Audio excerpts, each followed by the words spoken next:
Hello everyone, very warm welcome to all of you in this session of Environment and Ecology Current Affair. Environment और ecology के current affair के इस section में आज हम लोग प्रयास करेंगे पढ़ने का ओजोन डिप्लीशन पे आया एक न्यूज़ आई थी ओजोन डिप्लीशन पे। और ये न्यूज़ आपको मिली होगी मिड अप्रैल के आसपास।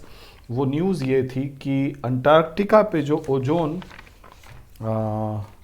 लेयर है वो ओजोन लेयर अब जो है भर गई है। ओजोन जो छिद्र है वो ओजोन छिद्र भर गया है। कुछ ऐसा ऐसा समाचार आपको मिला था। आई थिंक अगर मैं सही हूं तो 20 से 25 अप्रैल के बीच में, 20 से 25 April I think it was on, yes it was on in between 20 to 25 April. और कई सारे न्यूज़पेपर ने, इंडिया के न्यूज़पेपर में ये बात छपी थी कि ओजोन होल जो कि अंटार्कटिका पे है वो ठीक हो गया है। मतलब वो भर गया है, ठीक हो गया है। It is replenished. Why? Because of lockdown. और लॉकडाउन क्यों? कोविड-19 के कारण लॉकडाउन, और उसके कारण पोल्यूशन कम हुआ है। कितना अच्छा लिखते हैं यहाँ पे जर्नलिस्ट, मतलब आपको कैरी अवे कर ले जाएंगे। पोल्यूशन कम होने के कारण ये जो अंटार्कटिका का ओजोन होल था वो रिप्लेनिश हो गया। ऐसा कुछ लिखा हुआ आपको आया था। प्यारे बच्चों, इस न्यूज़ में सच्चाई, आधी सच्चाई थी और आधा बिल्कुल जैसा होता है यहाँ पे वो था। तो हाफ ट्रू न्यूज़ थी। न्यूज़ अच्छी थी। ओजोन का जो होल है, ओजोन छिद्र है अंटार्कटिका पे, वो रिप्लेनिश हो गया है। लेकिन उसका कारण लॉकडाउन नहीं था, पोल्यूशन कंट्रोल नहीं था। इतने थोड़े दिन के लॉकडाउन से ऐसा नहीं हो सकता। ठीक है, तो एक संस्थान है, नाम याद रखिएगा। यहां से प्रश्न बन सकता है इस साल। Copernicus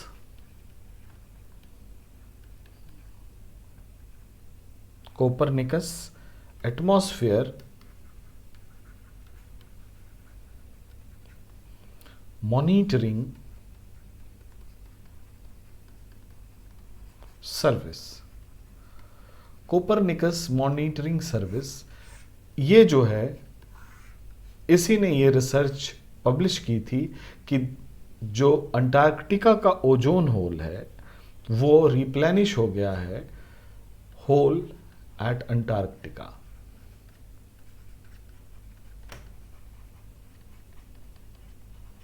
gate रिप्लेनिस्ड।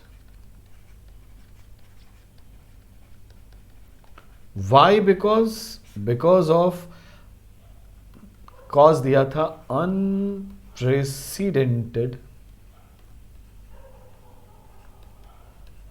establishment of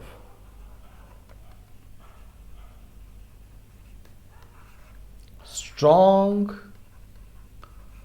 polar vortex। अब इसमें कई सारी चीजें हैं जो समझने की हैं। Strong polar vertex, unprecedented establishment of strong polar vertex के कारण अंटार्कटिका का जो ओजोन होल है वो रिप्लेनिश हो गया। ये न्यूज़ सही थी, लेकिन पोल्यूशन के कारण नहीं था, ये याद रखिएगा। अब चलिए बच्चों, थोड़ा चूंकि ये न्यूज़ में है इसलिए ओजोन डिप्लीशन आपके लिए इम्पॉर्टेंट हो जाता है। और ओजोन डिप्लीशन आपके लिए इम्पॉर्टेंट हो जाता है तो ज़रा ओजोन डिप्लीशन के जो इम्पैक्ट हैं, जो जनरल क्लास में हम लोग पढ़ते हैं, उसको हम लोग फिर से एक बार रिवाइज करने का प्रयास करते हैं। उससे पहले एक छोटी सी चीज़ आपके बीच में रखना चाहूँगा, वो ये है स्पेक्ट्रम ऑफ इलेक्ट्रोमैग्नेटिक रेडिएशन। ये आपको कई जगह काम आएगा। प्यारे बच्चों, इलेक्ट्रोमैग्नेटिक जो रेडिएशन होता है उसका स्पेक्ट्रम आप अगर समझ लेते हैं तो बहुत सारे क्वेश्चन को समझने का या कई सारे कॉन्सेप्ट को समझने का तरीका आप सीख जाते हैं। आप चाहे आर्ट्स ग्रुप के हों, साइंस के हों। चलिए आइए आज हम लोग स्पेक्ट्रम की बात करते हैं। स्पेक्ट्रम की बात करने से पहले थोड़ी सी बात हम लोग तरंग की करेंगे, वेव की करेंगे। तो वेव क्या है? विक्षोभ के आगे बढ़ने की प्रक्रिया वेव है। टर्बुलेंस जब आगे चलता है that is called as wave. ये दो तरह का होता है, एक लॉन्गिट्यूडनल होता है, एक ट्रांसवर्स होता है। से फॉर एग्जांपल हम लोग ट्रांसवर्स वेव को देखें, जैसे आपने एक रस्सी को बांधा एक दीवार से और दूसरी तरफ से आप पकड़ के उसे ऊपर नीचे हिलाने लगे। Such kind of wave motion you are going to see inside a rope. आप इस रस्सी में ऐसा देखेंगे। इसमें होता क्या है बच्चों, मीडियम के जो पार्टिकल होते हैं वो अपने मध्यमान स्थिति से दोनों ओर समान दूरी तक कंपन करते हैं, जिसको एम्पलीट्यूड कहा जाता है। ठीक है, सिंपल हार्मोनिक मोशन हो रहा है, एसएचएम होता है, याद रखिएगा। और दो क्रमागत श्रृंगों अथवा दो क्रमागत गर्तों के बीच की दूरी को तरंग दैर्ध्य कहते हैं। ठीक है बच्चों, तरंग दैर्ध्य या वेवलेंथ कहते हैं। टू कॉन्जिक्यूटिव ट्रग आर, ये जो गर्त है दो क्रमागत, इनके बीच की दूरी को वेवलेंथ कहते हैं। That is represented by Latin word lambda. Lambda. ठीक है बच्चों, अब ध्यान दीजिएगा, किसी भी वेव, चूंकि wave is a form of energy, तो ये एनर्जी जब चलती है आगे तो ये हमेशा mc² के बराबर होती है, जो कि हमें आइंस्टीन दादाजी ने बताया कि E = mc²। और जो दक्षिण भारत वाले हैं उनका मत सुनिएगा, ये आइंस्टीन वाला याद रखिएगा, mc²। ये E = mc² में जो E है that is energy, m is mass and c is velocity of light।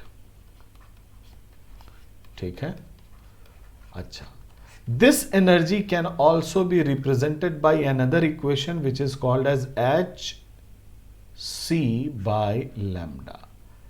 यही एनर्जी mc² किसी वेव की, उसको हम hc by lambda से भी प्रदर्शित कर सकते हैं, जहां h क्या है बच्चों, प्लैंक कांस्टेंट है, प्लैंक्स कांस्टेंट। और इस साल प्लैंक कांस्टेंट भी आपके करंट अफेयर में आ गया है, क्योंकि जो किलोग्राम का स्टैंडर्ड डेफिनेशन है वो अब प्लैंक कांस्टेंट से डिसाइड होगा, ये आपको जानना चाहिए। So Planck constant is in your current affair, क्योंकि स्टैंडर्ड जो किलोग्राम बनाया गया है, स्टैंडर्ड किलोग्राम जो पहले था उसको अब प्लैंक कांस्टेंट के आधार पर डिफाइन किया जाएगा, प्लैंक्स कांस्टेंट। ठीक है बच्चों, पहले क्या था कि एक बना के इरिडियम का टुकड़ा सिलेंडर रख दिया गया था, उसको 1 किलोग्राम माना गया था, उसी से 1 किलोग्राम चल रहा था, बट दैट इज डिस्ट्रक्टिबल। और जो स्टैंडर्ड होने चाहिए वो इनडिस्ट्रक्टिबल होने चाहिए, कि टाइम लिमिट के बाद भी, एक कंसिडरेबल टाइम लिमिट के बाद भी वो समाप्त ना हो, कभी नष्ट ना होने वाली हो, सर्वसुलभ हो और नियत हो, ये मानक होने चाहिए। ठीक है बच्चों, तो प्लैंक कांस्टेंट चर्चा में है, इसलिए मैं थोड़ा सा ध्यान आपका ले जाना चाहूंगा। This Planck constant is now the basis of definition of standard kilogram. Standard kilogram के अमाउंट में कोई अंतर नहीं हुआ है, बट उसका जो डेफिनेशन का बेस है वो अब प्लैंक कांस्टेंट हो गया। बहुत डिटेल में आपको नहीं समझा सकता, क्योंकि थोड़ा समझने में यहाँ पे मुश्किल पड़ जाएगी। एनीवे, तो ये E = hc by lambda, जहां h प्लैंक कांस्टेंट है, c है वेलोसिटी ऑफ लाइट और लैम्डा है वेवलेंथ। ये दोनों सूत्र लिख करके मेरा जो उद्देश्य था वो आपका डराने का कतई नहीं था, एक छोटे से को रिलेशन को या कह लीजिए रिश्ते को बताना था। तो मुझे उम्मीद है बच्चे आप सभी रिश्ते को बहुत अच्छे से समझते हैं और तरजीह भी देते हैं। तो यहाँ देखते हैं बच्चों क्या रिश्ता है, E = hc by lambda, यानी एनर्जी एक वेव है, वेव 1 है, वेव 1 का जो लैम्डा है वो है 100, और एक वेव 2 है उसका लैम्डा है 1, ये भी नैनोमीटर, ये भी नैनोमीटर। अब मैं आपसे पूछूं कि वेव 1 या वेव 2 किसकी एनर्जी ज्यादा होगी, अधिक ऊर्जा किसके पास होगी? यही रिश्ता अगर आप यहां पे स्थापित कर ले गए, आपकी प्रॉब्लम सॉल्व हो गई। अधिक ऊर्जा उसके पास होगी जिसकी वेवलेंथ कम होगी। भाई ये जब कम होगा, यहां मान लो 1 होगा, तो whatever H C will be divided by 1, और यही अगर 100 होगा तो यही h और c तो कांस्टेंट है ना बच्चे, और ये 100 से डिवाइड होगा, तो इसकी जो ऊर्जा होगी इसकी अपेक्षा 100 गुना कम होगी। Are you getting this? यानी एक हमें यहां से सेंटेंस रट लेना है, अगर नहीं समझ में आया, वैसे समझ में आ जाना चाहिए कि ऊर्जा अधिक उस तरंग की होगी जिसकी तरंग दैर्ध्य कम होगी। क्लियर है? अगर ये समझ गए ना तो आप जीत गए, जैकपॉट जीत गए। So energy higher will be the energy, lower will be the wavelength. So lower wavelength result higher energy, lower wavelength represent higher energy. इसको रट लो। अगर यहां से स्थापित नहीं कर पा रहे हो रिश्ता, कोई बात नहीं, आगे चलते हैं। अब जरा बात करते हैं, ये है इलेक्ट्रोमैग्नेटिक रेडिएशन का स्पेक्ट्रम। बच्चों जैसे ही आप इलेक्ट्रोमैग्नेटिक के स्पेक्ट्रम को देखते हैं, ये इलेक्ट्रोमैग्नेटिक रेडिएशन का स्पेक्ट्रम शुरू होता है गामा रेज से, और गामा रेज की रेडिएशन जो है, मैं इसको बदल दूं, जरा पेन बदलता हूं।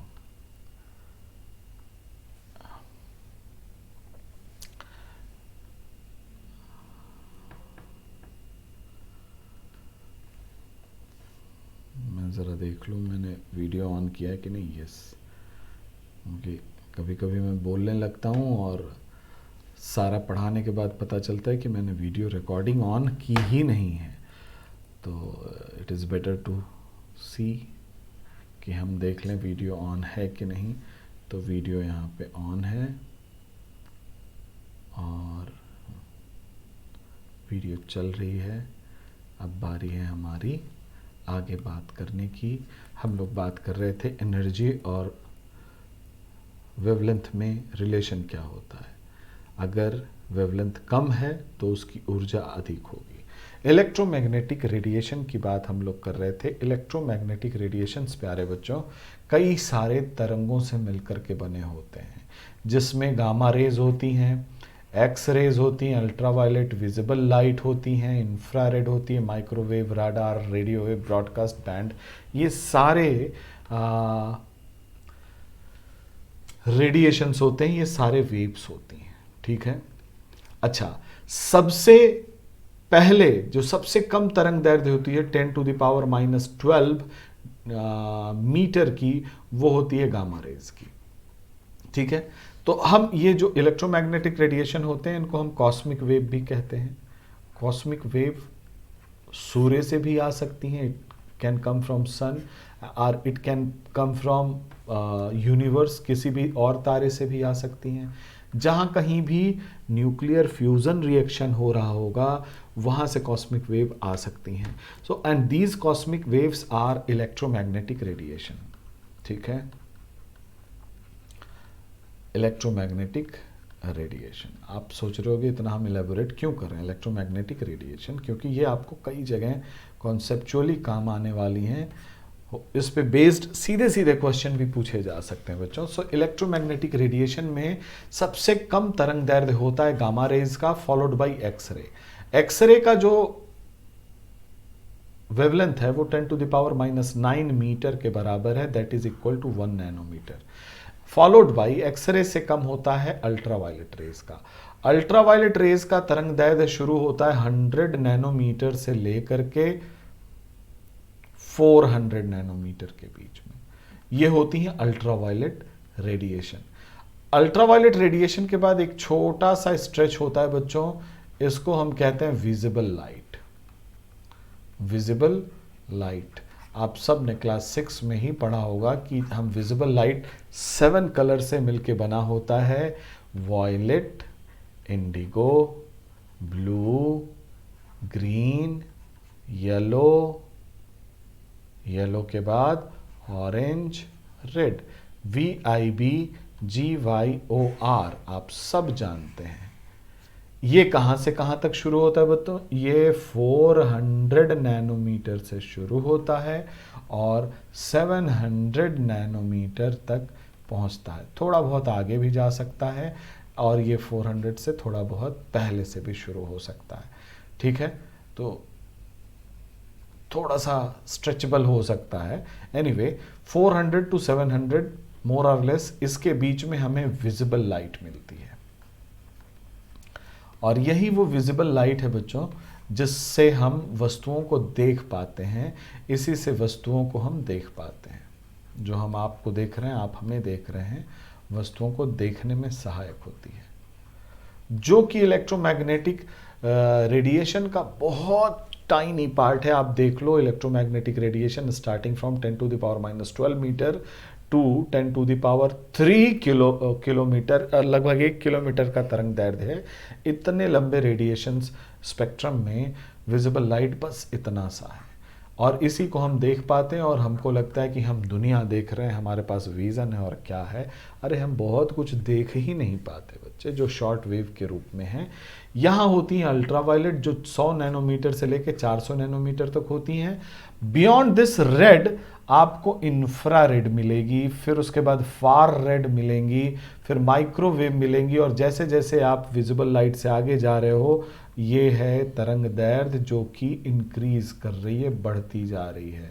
तरंग दैर्ध्य बढ़ने का मतलब है कि ऊर्जा का घटना, यानी सब ऊर्जा, इधर जो ऊर्जा होगी तरंगों में वो अधिक होगी, इधर ऊर्जा कम होगी। इसीलिए इन्हें हाई एनर्जी रेडिएशन कहते हैं, high energy short wave radiation कहते हैं और इन्हें low energy long wave radiation कहते हैं। क्लियर है बच्चों? Low energy long wave radiation, क्योंकि यहाँ तरंग दैर्ध्य बढ़ती जा रही है। विजिबल लाइट से इंफ्रारेड, फिर माइक्रोवेव, फिर रेडियो वेव, ये पूरी की पूरी रेडियो वेव की कतार है जिसको ब्रॉडकास्ट बैंड राडार वेव भी कहते हैं, but these are all radio waves, different kind of radio waves. ठीक है, माइक्रोवेव, इंफ्रारेड। हमें बात कहाँ करनी है? ओजोन डिप्लीशन की बात करनी थी और ये सब कुछ आपको मैंने बताया, ये एडिशनल है। अल्ट्रावायलेट रेडिएशन को जरा हम लोग नज़दीक से देख लेते हैं। अल्ट्रावायलेट रेडिएशन की प्यारे बच्चों जब हम बात करते हैं तो 100 नैनोमीटर से लेकर के 400 नैनोमीटर के बीच में अल्ट्रावायलेट रेडिएशंस के 3 भाई बहन हैं। 3 हैं, कौन कौन से? यूवीसी है जो 100 नैनोमीटर से 280 नैनोमीटर के बीच की रेंज में है। इट इज, अगर अल्ट्रावायलेट में पूछा जाए कि हाई एनर्जी किसकी होगी तो इसकी हाईएस्ट एनर्जी होगी बच्चों, हाईएस्ट एनर्जी। ठीक है, अल्ट्रावायलेट रेडिएशन में अगर पूछा जाए तो उसके बाद आप देखें 280 नैनोमीटर से, यहाँ 315 लिखा है, कहीं कहीं 320 नैनोमीटर लिखा रहता है, घबराने की ज़रूरत नहीं। कहीं कहीं ये 280 से 290 लिखा रहता है, डोंट वरी। 10 नैनोमीटर का इधर उधर चलता है, इसीलिए मैंने आपको यहाँ विजिबल लाइट और इंफ्रारेड में भी थोड़ा बहुत एक्स्ट्रा मैंने कहा था। एनीवे, बट हाँ, 280 से 320 नैनोमीटर के बीच में अल्ट्रावायलेट बी है और 320 से 400 नैनोमीटर के बीच में अल्ट्रावायलेट ए है। ठीक है बच्चों, इसकी खास बात समझिए। अल्ट्रावायलेट सी हाई एनर्जी रेडिएशन है, वेरी हाई एनर्जी रेडिएशन, लेकिन हमारा सौभाग्य है कि ये 100% एब्जॉर्ब हो जाते हैं बाय आवर एटमॉस्फेयर। ये हमारे एटमॉस्फेयर में जो गैसेस होती हैं, बहुत सारी गैसेस हैं, ये 100% एब्जॉर्ब हो जाते हैं, ये अर्थ तक नहीं पहुंच पाते। अल्ट्रावायलेट ए जो है ये यहाँ पे जो वायलेट है, वायलेट उसी के आसपास की ऊर्जा रखता है, बहुत अधिक एनर्जी, इन दोनों में डिफरेंस नहीं है वायलेट और अल्ट्रावायलेट ए में। तो इसके द्वारा भी अगर ये एब्जॉर्ब ना हो तो भी इससे बहुत घबराने की बात नहीं है, ये अर्थ के सरफेस पे पड़ेगा तो don't worry about that. Why? Because ultraviolet और ए और वायलेट लाइट की जो एनर्जी है वो लगभग सिमिलर है, बहुत खराब इंपैक्ट कॉज नहीं करते। लेकिन ये जो अल्ट्रावायलेट बी है ना, ये बड़ा ही गंदा इंपैक्ट क्रिएट करता है अगर ये पृथ्वी पे आ गया, और इसको रोकने की जो वरदान मिला है वो केवल ओजोन को मिला है, ध्यान दीजिएगा। इसीलिए ये ultraviolet B radiation ozone depletion होने के कारण हमारे लिए आवश्यक हो जाता है। सो वो which one will be deleterious for us? UV B. Specially जब हम ओजोन डेप्लीशन की बात करते हैं तो ये यूवी बी है जो हमारे लिए डेलिटेरियस होगा। यही यूवी बी है जिसके कारण बैड इम्पैक्ट अर्थ पे होते हैं। यूवी सी 100% एब्जॉर्ब हो जाती है, यूवी ए की उतनी एनर्जी ही नहीं है कि वो हमें नुकसान पहुंचाए। बाकी यहाँ आप विजिबल लाइट देख रहे हैं और ये इंफ्रारेड है। इंफ्रारेड की बातचीत कभी हम लोग जब डिफेंस टेक्नोलॉजी पढ़ेंगे, डिफेंस पढ़ेंगे या फिर स्पेस रिसर्च पढ़ रहे होंगे तो वहाँ इंफ्रारेड कैमरे की बात करेंगे, नाइट विजन कैमरे की बात करेंगे और बातचीत आगे होगी। फिलहाल यहीं पे रुकते हैं हम लोग। यहाँ रुक करके हम लोग जरा ओजोन के बारे में बात कर लें। प्यारे बच्चों, स्ट्रेटोस्फीयर में, जैसे स्ट्रेटोस्फीयर आप सबको पता है कि इक्वेटर पे, ये इक्वेटर है मान लीजिए ये पॉइंट, और ये पॉइंट पोल है। मेरा मन किया ऐसे लिखने का, अब अर्थ को बार बार ऐसे गोल बनाने से अच्छा है कि ऐसे लिख लो, मन कर रहा है मेरा ऐसे लिखने का। ये इक्वेटर है, यहाँ पे इसकी हाइट होती है 18 किलोमीटर। किसकी? ट्रोपोस्फियर की, ठीक है। और यही ट्रोपोस्फियर पोल पे जाकर के केवल 8 किलोमीटर का होता है। इसका मतलब अगर ऊपर एक लाइन खींची जाए तो कुछ ऐसी खींची जाएगी ना, इक्वेटर से पोल तक। ये रहा, अब चलो ठीक है, लो आप बिना देखे आप मानते नहीं हो, ये रहा इक्वेटर और ये रहा पोल।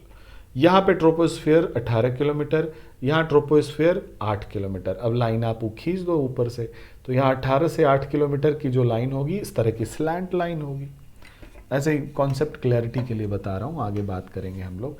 इस ट्रोपोस्फियर के ऊपर जो है स्ट्रेटोस्फियर है। यहां क्या है बच्चों? स्ट्रेटोस्फियर। हिंदी में इसको कहते हैं समताप मंडल, ठीक है। ट्रोपोस्फियर को क्या कहते हैं? क्षोभ मंडल। नाम ही है क्षोभ मंडल, तो यहां पे रहने वालों को तो क्षोभ तो होगा ही, इसीलिए हम लोग टेंशन में रहते हैं। मजाक कर रहा था, नाम याद रहे आपको इसलिए कह रहा था। स्ट्रेटोस्फियर समताप मंडल। क्षोभ मंडल क्यों कहते हैं? क्योंकि यहाँ ये वेदर स्फीयर है, यहाँ सारे टर्बुलेंस इसी में होते हैं। स्ट्रेटोस्फियर में वेदर स्फीयर नहीं है कोई, वहाँ सर्कुलेशंस वगैरह बहुत कम होती हैं, तो इसलिए उसको, और वहाँ तापमान समान बना रहता है, अधिक बना रहता है। यहाँ जैसे जैसे आप ऊपर जाएंगे टेम्परेचर नॉर्मल लैप्स रेट से डिक्रीज करता जाएगा। ये सारी चीज़ें आप ज्योग्राफी में पढ़ते हैं, ठीक है, आप अभी भी जान रहे होंगे, उम्मीद करता हूँ, ठीक। अब जरा यहाँ पे देखते हैं बच्चों, यहाँ जो स्ट्रेटोस्फियर है ना, यहीं पे कुछ स्पेशल गैस है जिसको हम कहते हैं ओजोन। यहाँ खूब सारी ओजोन स्ट्रेटोस्फियर में बनी हुई हैं। स्ट्रेटोस्फियर में ओजोन बनती रहती हैं और यहीं कन्फाइंड रहती हैं। ये ओजोन अगर स्ट्रेटोस्फियर से ट्रोपोस्फियर में आ जाती हैं तो पोल्यूटेंट हो जाती हैं, इनको पोल्यूटेंट कहा जाने लगता है। लेकिन ये ओजोन जब स्ट्रेटोस्फियर में रहती हैं, they are called as good ozone. When they are present in troposphere, they are called as bad ozone. Troposphere में ये पोल्यूटेंट हो जाती हैं और आँख में इतना इरिटेशन करती हैं कि आपको लगता है कि ओजोन तुम तो हमारी दोस्त थी, कैसी निकल गई, ठीक है बच्चों। तो ये स्ट्रेटोस्फियर में गुड ओजोन है, और यही स्ट्रेटोस्फियर की ओजोन क्या करती है? अल्ट्रा वायलेट बी लाइट को एब्जॉर्ब करती है। यूवी बी, अभी हम लोगों ने चर्चा की ना, यूवी बी कौन सी वाली? 280 से लेकर के 320 नैनोमीटर वाली, यही है यूवीबी। बार बार लिख लिख करके याद करना चाहिए आपको ताकि चीज़ें क्लियर रहें। ये ओजोन अल्ट्रावायलेट बी लाइट को एब्जॉर्ब करती है। यहाँ एक साइकिल चल रही होती है बच्चों। क्या साइकिल चल रही है वो मैं आपको बता चुका हूँ, वैसे फिर से मैं रिवाइज कर दे रहा हूँ ताकि ओजोन डेप्लीशन से संबंधित कोई सवाल अगर आपको आता है तो आप उसको सॉल्व कर लें। यहाँ ओजोन बनती है लाइटनिंग के कारण, और ये ओजोन टूटती है ऑक्सीजन और नेसेंट ऑक्सीजन में जब जब अल्ट्रा वायलेट लाइट एब्सॉर्ब होती है, अल्ट्रावायलेट बी लाइट एब्सॉर्ब होती है ऑक्सीजन और नेसेंट ऑक्सीजन में, ये टूट जाती है। फिर क्या होता है बच्चों, कुछ समय के बाद यहाँ पे हीट डेसिपेट हो जाती है, हीट ये निकलती है और स्ट्रेटोस्फेयर को गर्म कर देती है। स्ट्रेटोस्फेयर गर्म क्यों है? बिकॉज यहाँ एब्जॉर्प्शन ऑफ अल्ट्रावायलेट भी होता है, और एब्जॉर्प्शन होगा तो रेडिएशन भी होगा, रेडिएशन होगा तो हीट निकलेगी, इसलिए स्ट्रेटोस्फेयर गर्म है। क्लियर हो गई बात? अब जरा सुनिएगा, जैसे ही हीट डिसिपेट हो जाती है, ये ऑक्सीजन इस नेसेंट ऑक्सीजन से, इसको कहते हैं नवजात ऑक्सीजन, क्रिया करके वापस से ओजोन बना लेता है, और ये साइकिल चल रही होती है।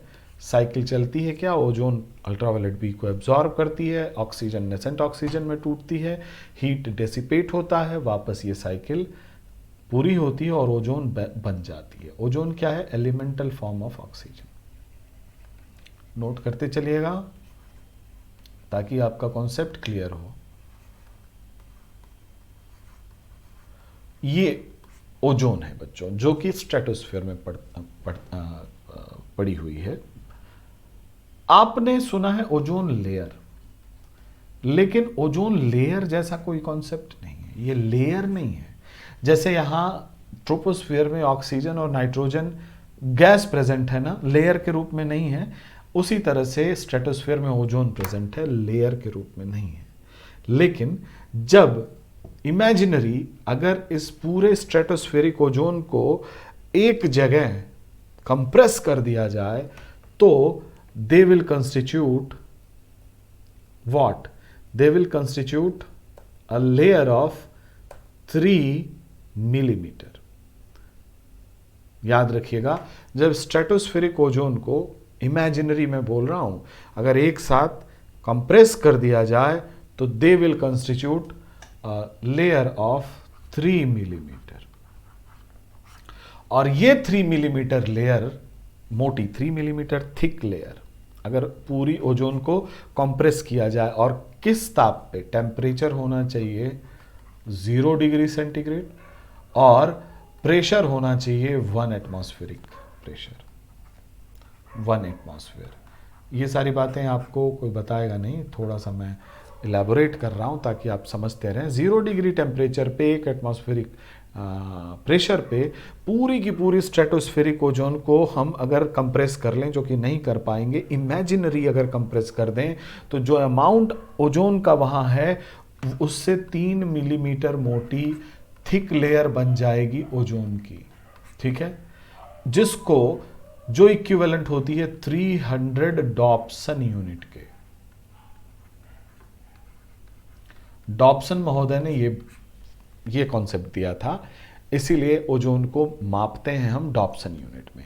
तो 3 millimetre thick layer 300 Dobson unit को रिप्रेजेंट करती है, यानी 1 डॉप्सन यूनिट बराबर क्या होगा? 0.03 मिलीमीटर ओजोन, तभी तो 300 Dobson unit. Are you getting this? मैं सही बता रहा हूं ना? यस यस, ठीक है, 0.03 डॉप्सन यूनिट। तो डॉप्सन कौन थे? डॉप्सन यूनिट से क्या आप मापते हैं? आप डॉप्सन यूनिट से ओजोन मापते हैं। डॉप्सन यूनिट से आप ओजोन को मापते हैं, और जो मेथडोलॉजी यूज होती है उसको कहते हैं अमहेहर टेक्निक। क्या कहते हैं? बड़ा अच्छा सा नाम है, जर्मन नाम है, तो इसको याद कर लीजिएगा। मैं पेन बदल लूं। अमहेहर टेक्निक से क्या करते हैं आप? पूरे स्ट्रेटोस्फीयर की ओजोन को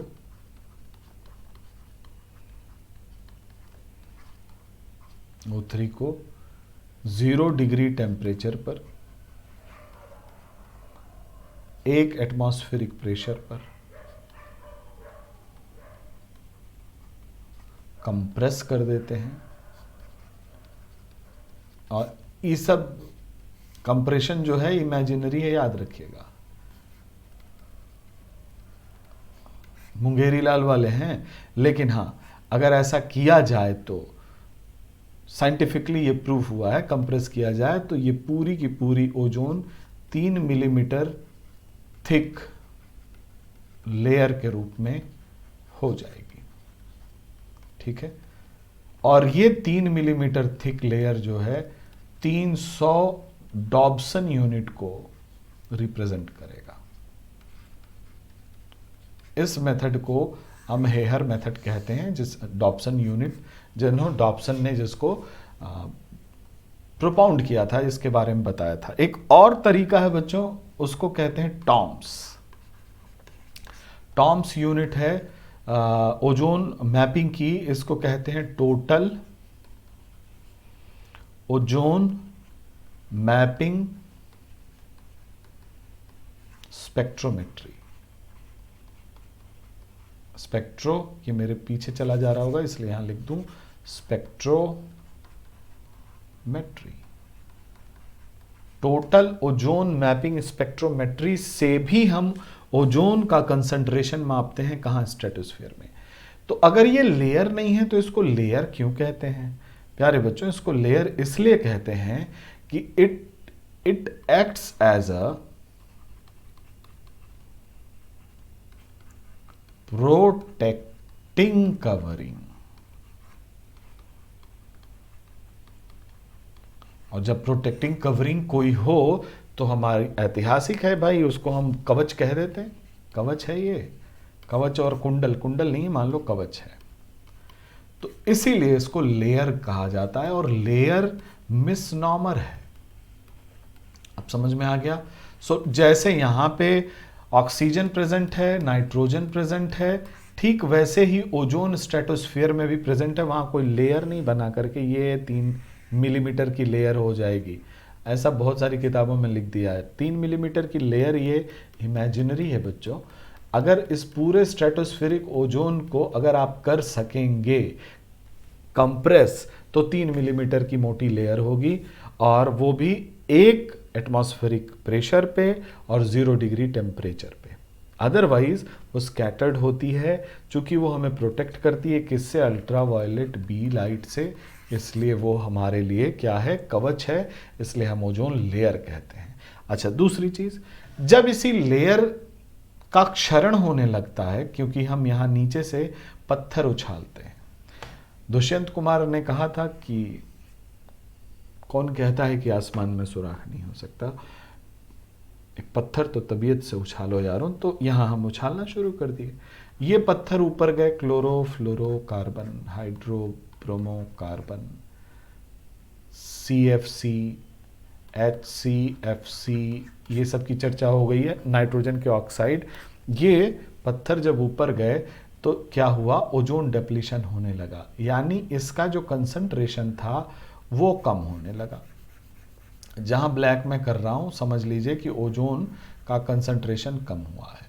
ओजोन का कंसंट्रेशन कम हुआ तो यहां इस क्षेत्र में ओजोन इतनी रह गई जिससे अल्ट्रावायलेट रेज रोकी न गई, और अल्ट्रावायलेट रेज अब नीचे आने लगी।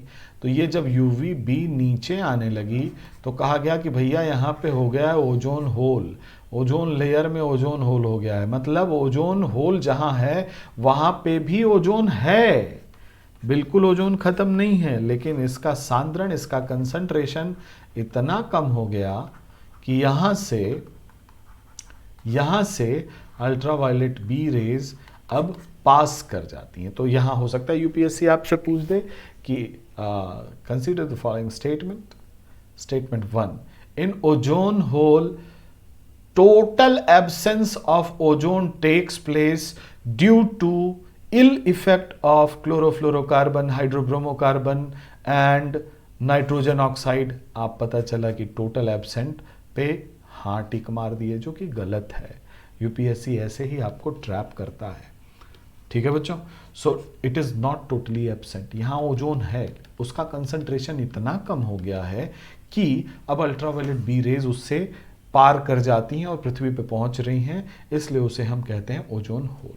ठीक है बच्चों, और इस ओजोन होल का नटशेल में जान ले, इस ओजोन होल का पोल पे, दोनों पोल पे होना इस बात का द्योतक है कि ऐसा कोई मैकेनिज्म है बच्चों जिससे जिससे अभी इस चित्र में यहां जो ये क्लाउड दिखाई पड़ रहे हैं, they are polar stratospheric cloud.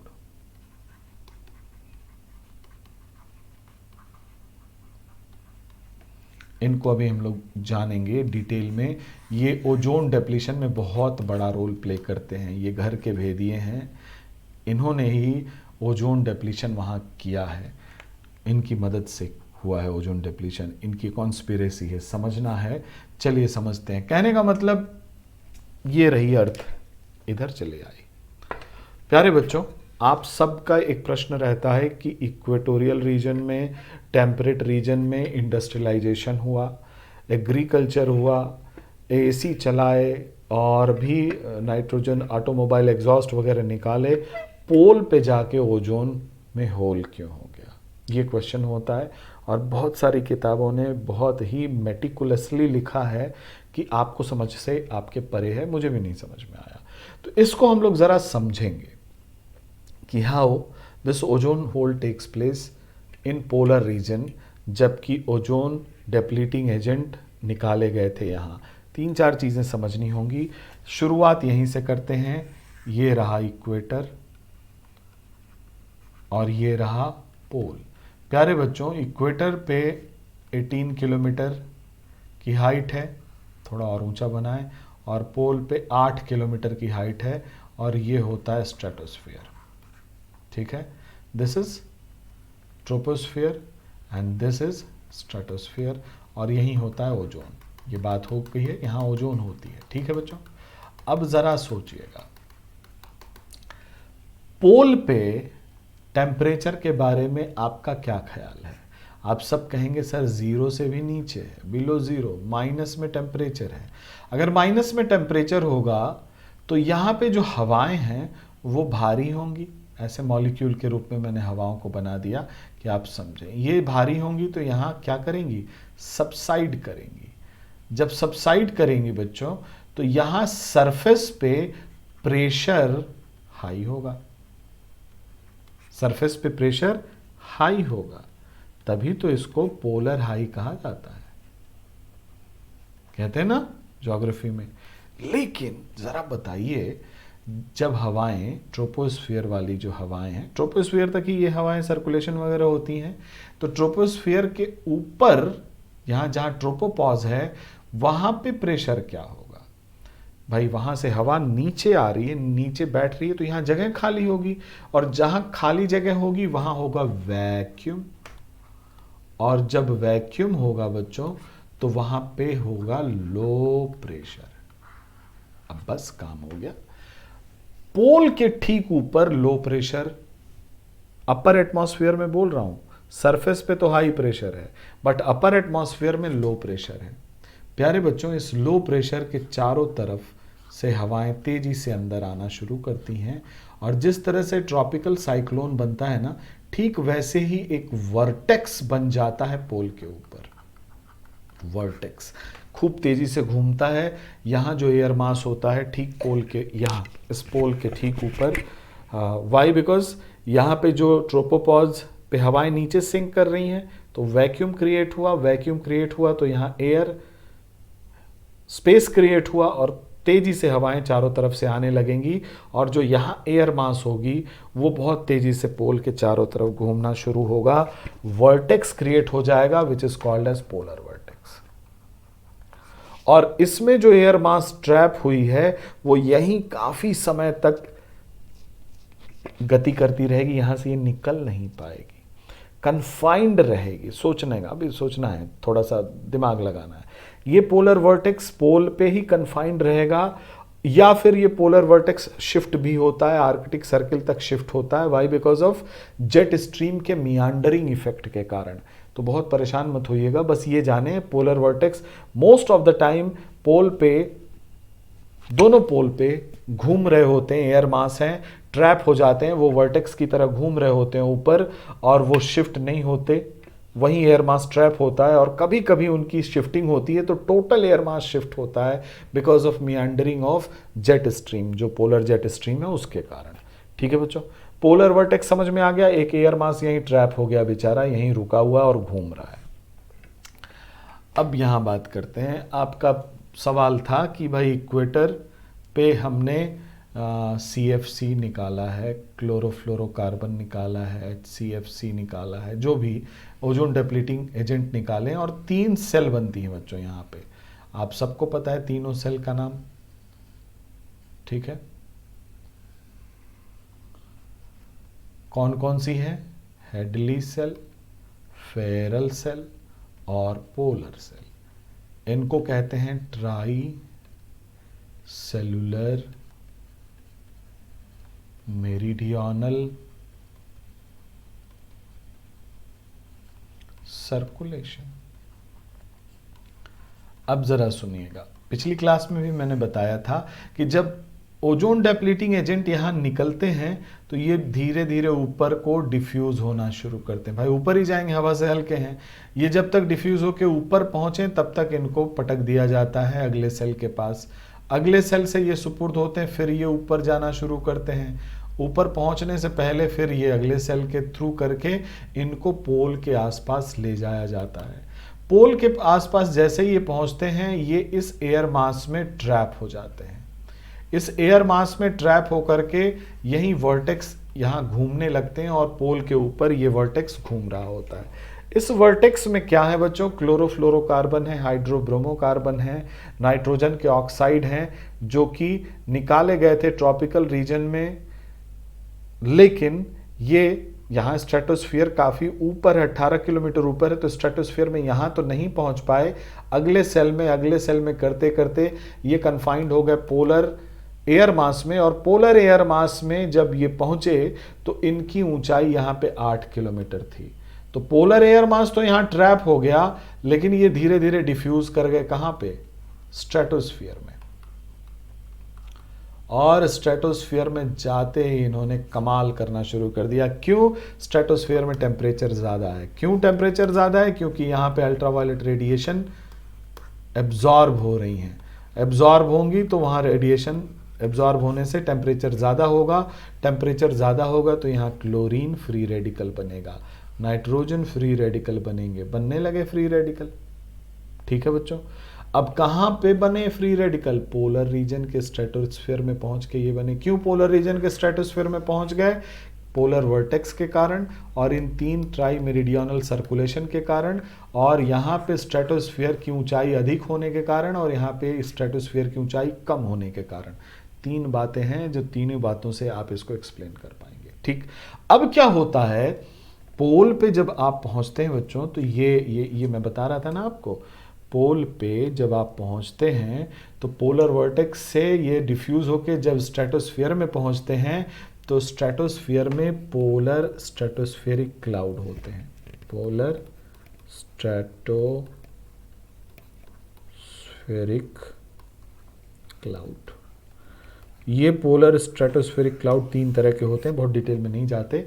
इनका एक्सटेंट होता है 20 किलोमीटर की ऊंचाई से लेकर के 100 किलोमीटर तक की ऊंचाई।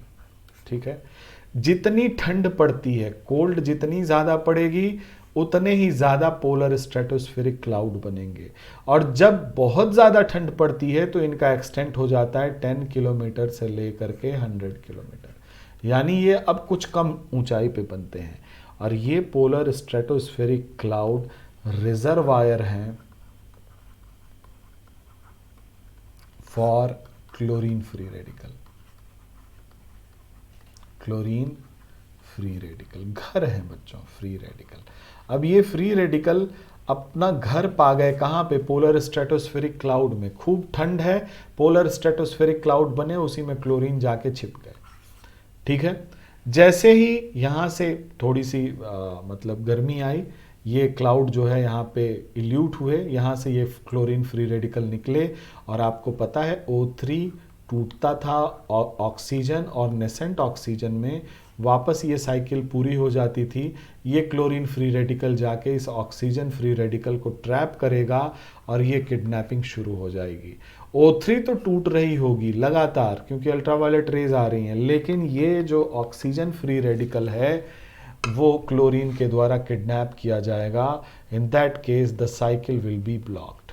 ये साइकिल ब्लॉक हो गई तो ओजोन जो वापस बन रही थी वो बनना बंद हो जाएगी, और जब ओजोन बनना बंद हो जाएगी तो ओजोन का कंसंट्रेशन कम हो जाएगा। ओजोन का कंसंट्रेशन कम हो जाएगा तो अल्ट्रावायलेट बी रेज जो हैं यूवी बी पृथ्वी पे आना शुरू कर देंगी, और इसी कंसंट्रेशन की कमी को हम ओजोन डिप्लीशन कहते हैं या ओजोन होल कहते हैं। क्लियर हो गई बात? अभी जो ओजोन होल रिप्लेनिश हुआ है उसका कारण है very low temperature at pole. Very low temperature at pole होने से जो पोलर वर्टेक्स है, पोलर वर्टेक्स वो बड़ा स्ट्रांग हुआ है। So very strong unprecedented polar vortex होने से जो पोलर एयर मास है वो बहुत तेजी से घूम रहा है, जिससे एक्स्ट्रा जो मिक्सिंग ऑफ एयर मास होनी चाहिए यहां वो नहीं हो पा रही। साथ ही साथ क्लाउड, जो पोलर स्ट्रेटोस्फेरिक क्लाउड है, कम टेम्परेचर होने से ये अभी भी बने हुए हैं, तो इससे क्लोरीन फ्री रेडिकल फ्री नहीं हो पा रहा, तो ओजोन डिप्लीशन नहीं हो रहा फर्दर। दैट मीन्स ओजोन बन टूट रहा है और ओजोन वापस बन भी रहा है। यही कारण है बच्चों, स्ट्रॉन्ग पोलर वर्टेक्स और पोलर स्ट्रेटोस्फेरिक क्लाउड बने रहने से ओजोन डिप्लीशन जो था वो रिप्लेनिश हुआ है। जबकि यही पोलर स्ट्रेटोस्फेरिक क्लाउड क्या है? रिजर्वायर हैं, यानी एक बार ये रिजर्वायर से छूटेंगे तो वो हो सकता है होल फिर से क्रिएट हो जाए। तो यही पूरी न्यूज़ थी जो आपको बतानी थी। प्यारे बच्चों, कुछ इम्पैक्ट को भी हम ध्यान में रख लेते हैं। There are some impact of ozone depletion जिसको हम लोग फटाफट नोट डाउन कर लेते हैं। बहुत सारी आप जान रहे होंगे और पक्का मुझे पता है कि कुछ ऐसी चीज़ें होंगी जो नई भी होंगी। So what is the impact of ultra violet B radiation on earth surface? Earth surface पे अल्ट्रा वायलेट बी रेडिएशन आते हैं तो उनका क्या क्या इम्पैक्ट होगा? The first impact is sunburn. Human में बात करें, सनबर्न या स्किन कैंसर सबको पता है, दुनिया जान चुकी है, नहीं पूछेगा यूपीएससी। सनबर्न, स्किन कैंसर बहुत ज़्यादा एनर्जेटिक होते हैं, स्किन के सेल्स को मार देते हैं, इसलिए सनबर्न हो सकता है। ह्यूमन हेल्थ पे भी होगा, प्लांट पे भी इनका इम्पैक्ट होगा, माइक्रो ऑर्गेनिज्म पे भी इनका इम्पैक्ट होगा। भाई ये भी तो जीव है, माइक्रो ऑर्गेनिज्म। अब यहाँ से आपका यूपीएससी के लिए क्वेश्चन बनना शुरू हो गया, ठीक है। माइक्रो ऑर्गेनिज्म, एयर क्वालिटी पे इसका असर हो सकता है, कैसे वो मैं बताऊंगा। तो एक एक करके हम लोग बात करते हैं। ह्यूमन पे पहले देख लेते हैं। ह्यूमन पे सनबर्न, दूसरा हो जाएगा स्किन कैंसर, तीसरी बात हो जाएगी बच्चों म्यूटेशन। आप सबको पता है जेनेटिक मटेरियल में चेंज कर देगा, permanent change in genetic material, DNA में परमानेंट चेंज हो गया, देयर विल बी म्यूटेशन, ठीक है। तीसरी बात आप जान लें कि आई डिजीज, आंख से संबंधित बीमारियां बढ़ेंगी। आई डिजीज बढ़ेंगी because of high energy radiation, it will damage cornea, ठीक है। कॉर्निया डैमेज होने के कारण क्या होगा? It will damage ultimately the lens of the eye. आँख की जो लेंस है वो डैमेज होगी एंड उससे क्या होगा? आई डिजीज बढ़ेगी, ठीक है बच्चों। उसके बाद चौथा आप लिख सकते हैं डिक्रीज इन इम्यूनिटी। अब आप कहोगे सर इम्यूनिटी कैसे डिक्रीज करेगा? प्यारे बच्चों, रेडिएशन का मतलब होता है एनर्जी, रेडिएशन का मतलब है एनर्जी, एनर्जी का मतलब है हीट, हीट का मतलब है आपकी बॉडी के सेल के अंदर अगर ये रेडिएशन पहुंचेंगे तो ये सेल मरेंगे। सेल मरेंगे तो जो इम्यूनोलॉजिकल सेल होंगे, जो आपकी इम्यूनिटी को के लिए रिस्पॉन्सिबल सेल होंगे, they can also be in their means वो भी लॉस होगा। और इम्यूनोलॉजिकल जब सेल्स आर यू कह लीजिए आप कि इम्यूनिटी सिस्टम के लिए जो WBC हैं वो अगर मारी जाएंगी तो इम्यूनिटी डिक्रीज करेगी. So these are the possible impact on human health. अब चलिए आइए प्लांट की बात करते हैं. प्यारे बच्चों, प्लांट के केस में चूंकि प्लांट भी अगर सेलुलर लेवल पे देखें, मॉलिक्यूलर लेवल पे देखें, तो इसका भी डीएनए होगा. डीएनए में चेंज आएगा, डीएनए में चेंज आएगा तो there will be a mutation. और म्यूटेशन मोस्टली नेगेटिव होते हैं, कभी कभी पॉजिटिव होते हैं. नहीं ही होते पॉजिटिव तो डीएनए में चेंज आएगा, म्यूटेशन हो सकता है. इसके बाद बच्चों दूसरी इंपॉर्टेंट चीज है कि हर प्लांट सेल में कोई ना कोई एंजाइम, बहुत सारे एंजाइम होते हैं जो मेटाबॉलिक एक्टिविटी को फैसिलिटेट करते हैं. मेटाबॉलिक एक्टिविटी, उपापचयी क्रियाएं हमारे शरीर में और प्लांट के शरीर में भी होती हैं. ये एंजाइम सर्टेन टेम्परेचर पे काम करते हैं. सर्टेन टेम्परेचर, एक सही टेम्परेचर, कंड्यूसिव टेम्परेचर होगा तो उस पर काम करेंगे. अब हीट रेडिएशन के रूप में अधिक मिल गई, एक पर्टिकुलर सेल को हीट अधिक मिली, टेम्परेचर बढ़ गया. टेम्परेचर इतना बढ़ा कि वो एंजाइम एक्टिविटी की जो रेंज है उससे बियॉन्ड चला गया और तुरंत मेटाबॉलिक एक्टिविटी रुक जाएगी, सीज्ड हो जाएगी. और मेटाबॉलिक एक्टिविटी रुकती है, सीज्ड होती है, उसकी स्पीड रेट कम होता है तो सीधे सीधे डेवलपमेंट ऑफ प्लांट प्रभावित होता है. प्लांट का डेवलपमेंट प्रभावित होगा बच्चों, सीधी बात है कि प्रोडक्टिविटी प्रभावित होगी. और प्रोडक्टिविटी प्रभावित होगी तो फिर फूड सिक्योरिटी का क्या करना है. So food security will be a challenge. So how ozone depletion is going to affect your food security? You can see this. ठीक है. इसके बाद बात करते हैं हम लोग जरा माइक्रोफ्लोरा की. हमारे पास माइक्रोफ्लोरा भी है, कहाँ चला गया. We have microflora also. Microflora, अरे भाई खाली मिल जा. माइक्रोफ्लोरा आप सबको पता है बच्चों, सॉइल के अंदर होते हैं बैक्टीरिया जो हमें दिखाई नहीं पड़ते, फंजाई और भी बहुत कुछ होते हैं जो काम क्या करते हैं, जो डीकम्पोजिशन का काम करते हैं. डीकम्पोजर हैं. डेट्रिटस फूड चेन आपने इस इन्वायरमेंट में पढ़ा होगा. डीकम्पोजर क्या करते हैं, कोई भी डेड एंड डिकेड मटीरियल है, डेड एंड डिकेड मटीरियल है, दैट मीन्स वो ऑर्गेनिक मटीरियल होगा. ऑर्गेनिक मटीरियल है तो उसमें प्रोटीन होगा, कार्बोहाइड्रेट होगा, उसमें लिपिड होगा. और इस प्रोटीन, कार्बोहाइड्रेट, लिपिड में carbon, hydrogen, oxygen, nitrogen, sulphur, phosphorus, ये सारे के सारे एलिमेंट होंगे कि नहीं. अब क्या करते हैं ये डीकम्पोजर इन एलिमेंट्स को, इस ऑर्गेनिक कंपाउंड को तोड़ करके उसको एलिमेंट में बदल देते हैं. और ये एलिमेंट कहाँ चले आते हैं, सॉइल पूल में चले आते हैं बच्चों. सॉइल पूल में ये एलिमेंट फिर से प्लांट्स के द्वारा लिए जाते हैं, फिर से ये डीकम्पोजर के पास आते हैं और ये साइकिल चलती रहती है. और इसे हम कहते हैं बायो जियो केमिकल साइकिल. ध्यान दीजिएगा, बायो जियो केमिकल साइकिल. ये बायोजियोकेमिकल साइकिल तब चलती है जब डीकम्पोजर इफेक्टिवली काम कर रहे होंगे, माइक्रोफ्लोरा काम कर रहा होगा. अब आपको आ गया अल्ट्रावायलेट बी रेडिएशन, जो कि माइक्रोफ्लोरा को भी मार सकता है. माइक्रोफ्लोरा को मार दिया, या तो एकदम खत्म कर दिया या तो कम कर दिया. दोनों स्थितियों में बायोजियोकेमिकल साइकिल एडवर्सली इम्पैक्ट होगी और सॉइल के अंदर एलिमेंट पूल नहीं मिलेगा. फर्दर एलिमेंट पूल नहीं मिलेगा तो बच्चों प्लांट्स को मिनरल्स नहीं मिलेंगे, इसकी ग्रोथ और डेवलपमेंट इनहिबिट होगी. इसका मतलब प्रोडक्टिविटी कम होगी, और प्रोडक्टिविटी कम होगी तो फूड सिक्योरिटी. भाई आप एडमिनिस्ट्रेटर हैं इसलिए ये फूड सिक्योरिटी पे ले आकर के बार बार मैं रोक दे रहा हूँ. सो माइक्रो ऑर्गेनिज्म की पॉपुलेशन डिस्टर्ब होती है अल्ट्रावायलेट बी रेडिएशन से. Why? Because these are high energy radiation and they can cause death of micro organism. Let's talk about air quality. Air quality की बात हम करें तो चूंकि ये हाई एनर्जी रेडिएशन है हर, क्या पता ये हर यहीं से बना हो। हाई एनर्जी रेडिएशन, अभी अचानक से दिमाग में आया, हाई एनर्जी रेडिएशन।